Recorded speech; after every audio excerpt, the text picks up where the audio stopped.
Hi friends, welcome to వివో పిహాన్. ఈరోజు బిగ్ బాస్ సీజన్ 9లో సీక్రెట్ రూమ్లోకి ఒక పర్సన్ అయితే పంపించారు. ఎలిమినేషన్ అని చెప్పి నైట్ టైం స్టేజ్ మీదకి తీసుకొచ్చి అంటే ఎలిమినేషన్ ఎలా జరుగుతుందో అలాగే క్రియేట్ చేసి అవన్నీ సీక్రెట్ రూమ్కి అయితే పంపించారు.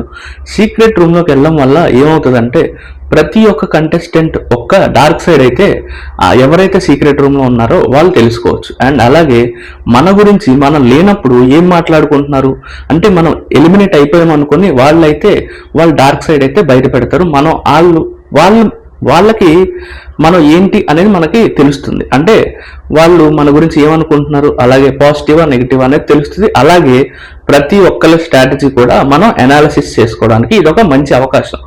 అందుకనే సీక్రెట్ రూమ్కి వెళ్ళిన వాళ్ళు చాలా మంది ఎమోషనల్ గాను అండ్ కొంతమంది అశ్రద్ధామా అనుకుంటూ బయటకు రావడం ఇవన్నీ జరిగినాయి. మనం ప్రీవియస్గా చూసాం. ఈవిడ బయటకు వచ్చినప్పుడు ఈవిడ గేమ్ ప్లే ఎలా మారుస్తుందో చూద్దాం. మీరేమనుకుంటున్నారో కింద కామెంట్లో చెప్పండి ఫ్రెండ్స్.